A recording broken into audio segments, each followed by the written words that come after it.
Hi everyone.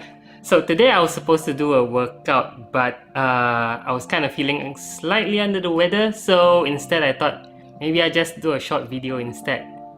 So about slightly over a month ago, I talked about trying out triathlon shoes for long distance cycling. So this is sort of a follow-up to that, and so these are the shoes in question. This is the Shimano TR5. It's the triathlon specific shoe from Shimano. Just a quick recap. Triathlon shoes are designed for quick wearing. By wearing, I mean you can easily put them on and take them off. They are supposed to be comfortable and they are quick drying. So the quick put on and take off bit, it's been very nice, because anytime I want to go sit down at the restaurant or just have a rest and I want to give my feet some breathing space, it's operated by Velcro, so I just have to I don't have to pull out the whole tab. There's actually a little catch there that keeps the thing from flapping around, and I just need to do this and I can easily take my foot out, and later when I want to wear it again I can just put my foot in. So it's been very, very helpful. So since everything is operated by Velcro, it's very easy to just secure and then take out again, so that's very cool. As for the comfort and quick drying part, well, last week during my BRM 300 ride in Teluk Intan, it rained, and when I say rain, it rained a lot, so I had the opportunity to actually see how well this thing actually works, and yeah, it works pretty well. I remember last year in July, BRM 400 in Gua Musang, I also encountered a similar situation, heavy rain.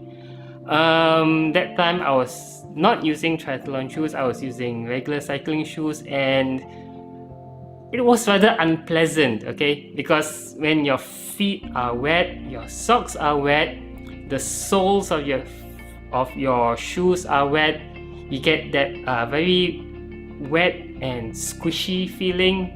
It's not only unpleasant, but it can be unhealthy too. So at the end of the ride, the soles of my feet were basically all wrinkled and sore, so that was unpleasant. But not with these shoes.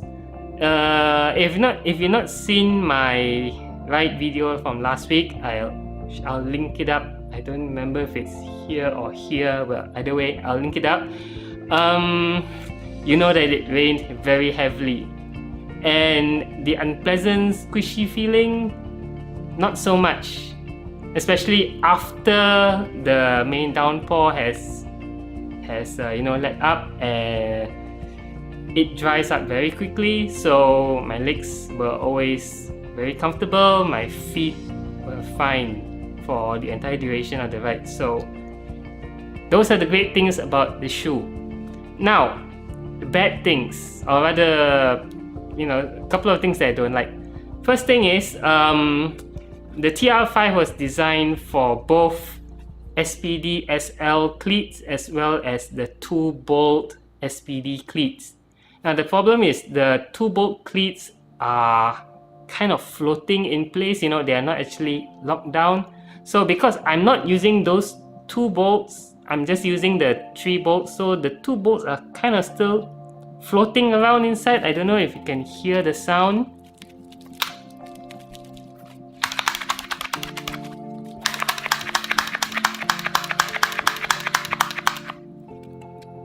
Yeah, so the first time I heard them, let's just say I didn't know where the sound came from. I was kind of worried because I thought it came from my drivetrain. Maybe my I know, chain or my crank arms or maybe my pedals or even my wheel. I wasn't sure what it was, but once I learned to recognize the source, I just learned to tune it out. So that's one thing that you may need to worry about if you kind of get this particular model. Now the other thing is that the stiffness of the sole. Shimano rates this as a stiffness index 6. Now under Shimano's stiffness scale, I remember it goes all the way up to 10 for some of the higher end shoes. But this is more of a personal preference, I guess. The stiffer the sole, the better or the more improved the power transfer. But for long distance endurance rides, I know some people may prefer not so stiff, so maybe it's more comfortable for them, I know, but this is just personal preference, and for me, I rather get the stiffer shoe.